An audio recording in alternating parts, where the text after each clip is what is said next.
فبأي آلاء ربكما تكذبان.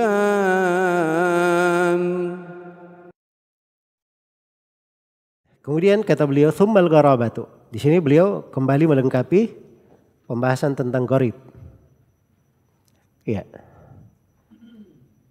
Kembali ke pembahasan tentang gharib. Baik. Jadi ini 3 tadi saya simpulkan lagi ya tentang ifadatul ilm bil qara'in ini.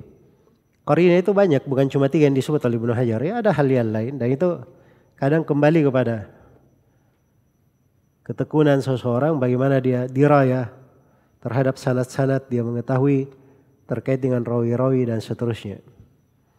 Baik. Dan dari itu kadang seorang ahli hadits, orang yang sangat paham riwayat, kadang dia yakin akan sesuatu, tingkat keyakinannya beda dengan orang awam atau orang yang kurang di dalam menilai riwayat-riwayat. Baik, kemudian kata beliau tsummal gharabatu imma an takuna fi asli sanadi aw la.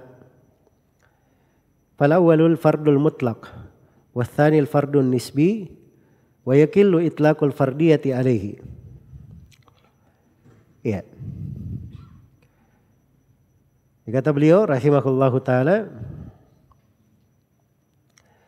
kemudian al-gharabah itu ada 2 jenis.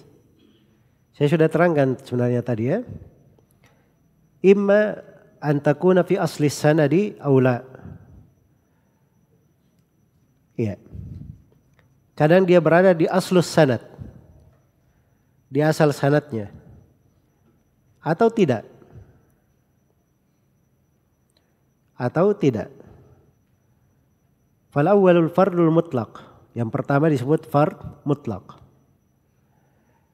Iya.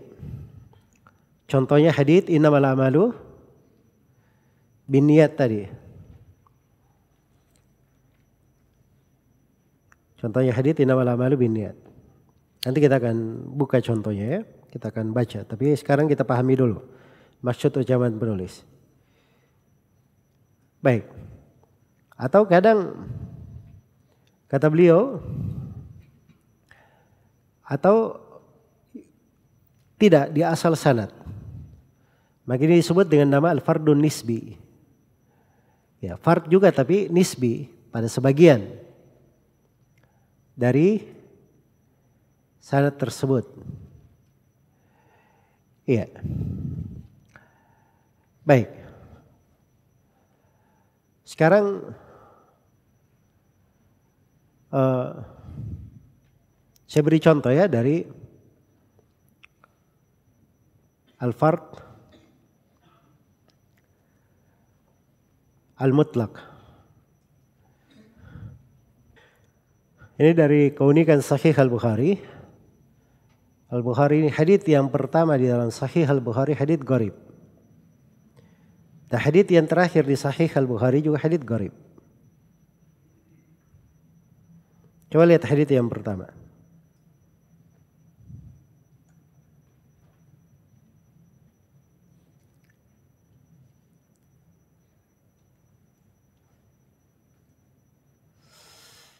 Baik. Berkata Al-Bukhari rahimahullah, haddatsana Al-Humaydi Abdullah bin Zubair. Qala haddatsana Sufyan ibn Uyainah. Qala haddatsana Yahya ibn Sa'id al-Ansari. Qala akhbarani Muhammad bin Ibrahim at-Taimi annahu sami'a Alqamata ibn Waqqas al-Laythi yaqulu sami'tu Umar ibn al-Khattab radhiyallahu anhu 'ala al-mimbar qala sami'tu Rasulullah sallallahu alaihi wasallam yaqul innamal a'malu binniyat wa innamal likulli imrin ma nawa wa man kanat hijratuhu ila dunya yusibuha wa ila imra'atin yankihuha fa hijratuhu ila ma hajara ilaihi. Ya. Sekarang kita lihat ya.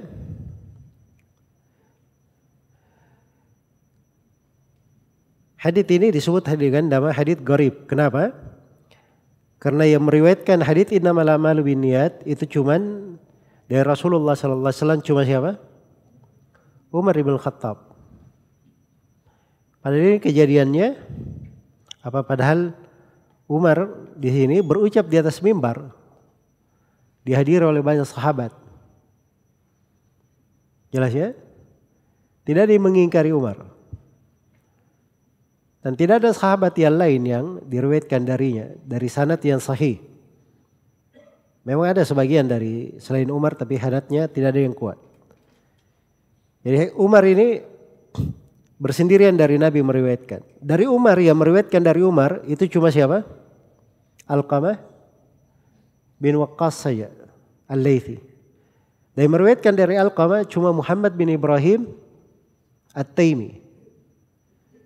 Dan dari Muhammad bin Ibrahim At-Taimi yang meriwayatkan cuma Yahya bin Sa'id Al-Ansari.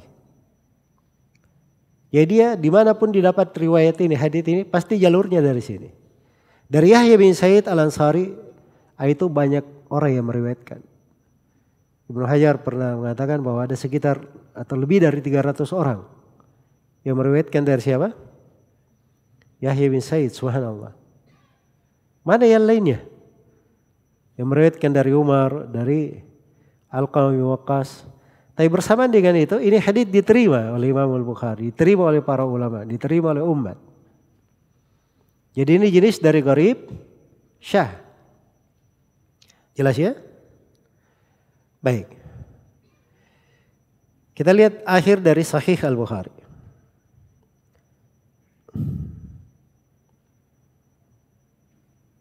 Kitab Tauhid. Akhir dari Kitab Sahih.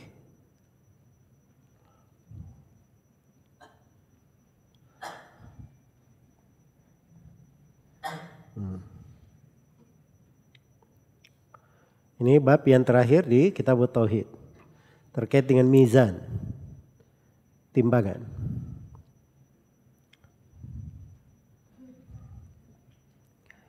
Ya, dan hadits Umar bin Khattab bukan di Bukhari saja, ada di Muslim juga. Ada di Muslim. Cuma ini kita bicara Bukhari, awalnya hadits gharib, akhirnya juga apa? Hadits gharib. Dan ini juga hadits, ini juga di Sahih Muslim. Kata Al-Bukhari, haddatsani Ahmad ibnu Ishkab. Qala haddatsana Muhammad bin Fudail bin Ghazwan an Umar bin Al-Qaqa an Abi Zur'ah an Abi Hurairah. Jadi ini hadits Abu Hurairah radhiyallahu anhu, beliau berkata, qala Nabi sallallahu alaihi wasallam, kalimatani habibatani ila ar-rahmani khafifatani ala al-lisani thaqilatani fil mizani subhanallahi wa bihamdi subhanallahi al-azim. Ya, subhanallah. Jadi ini hadits bersendirian di dalam meriwayatkannya Umar bin Al-Qaqa dari Abu Zur'ah Ar-Razi dari Abu Hurairah. Yang meriwayatkan dari sahabat cuma Abu Hurairah, dari Abu Hurairah cuma Abu Zur'ah. Ini Abu Zur'ah bin Amr bin Jarir ya Al-Bajali. Dan dari Abu Zur'ah Umar bin Al-Qaqa. Ini juga disebut dengan gharib mutlak namanya. Gharib mutlak. Tadi gharib nisbi saya sudah terangkan ya, gharib nisbi. Iya. Ya, kalau misalnya hadits al-muslimu man salima al-muslimuna min lisani wa yadi, tadi ada berapa sahabat? 3. Abdullah bin Amr, Jabir dan siapa? Abu Musa al-Asy'ari. Ya kalau ada misalnya Abu Burda bersendirian meriwayatkan dari Abu Musa, maka ini gharib nisbi pada hadits siapa? Abu Musa saya. Sama dengan hadits Anas bin Malik radhiyallahu anhu diriwayat Bukhari dan Muslim. Anna Nabi sallallahu alaihi wasallam dakhala Makkah wa ala ra'sihi al-mighfar. Nabi itu dakhala Makkah wa ala ra'sihi apa? Al-mighfar. Beliau masuk ke Mekah dan di kepala beliau ada mighfar. Iya. Ini hadits di dalam Sahih Al-Bukhari itu dari riwayat Malik dari Az-Zuhri. Dari riwayat Malik dari siapa? Az-Zuhri. Iya, dan itu disebut bersendirian. Disebut bersendirian. Jadi Malik dari Az-Zuhri sendiri. Jadi kalau dilihat riwayatnya ada hadits Anas bin Malik.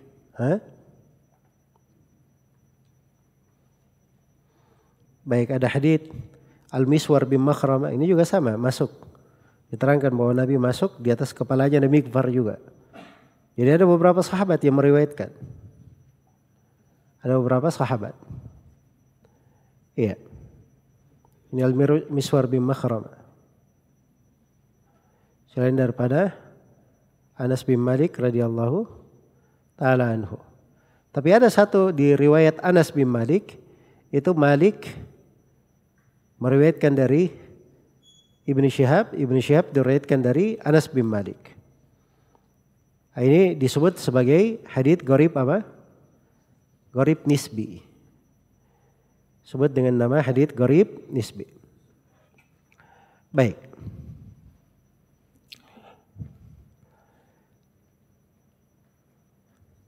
Dan juga di antara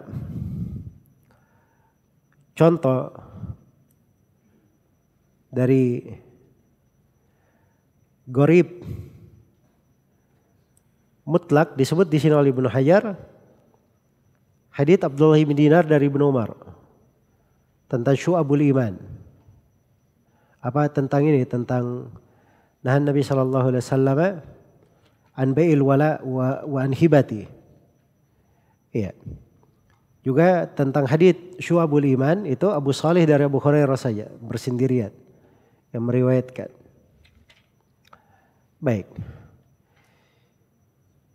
Selesai ya dari pembagian hadits gharib dan contoh-contohnya. Contoh-contohnya. Kalau ada yang bertanya apa hukum hadits gharib, diterima atau tidak? Apa hukumnya, diterima atau tidak? Tergantung kondisi sanadnya.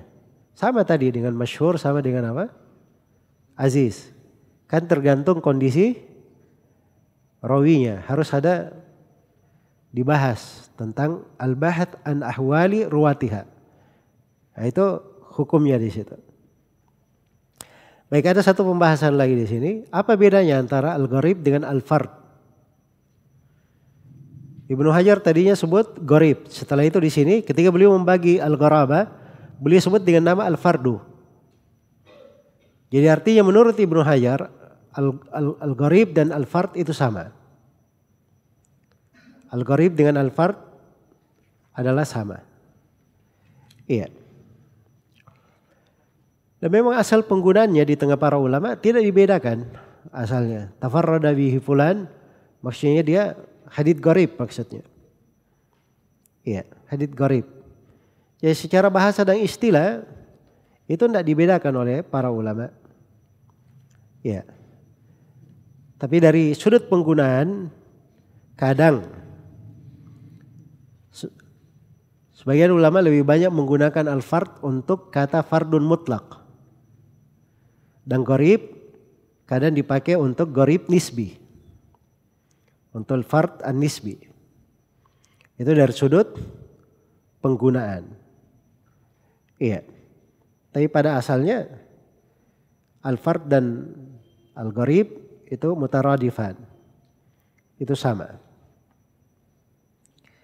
Jelas ya?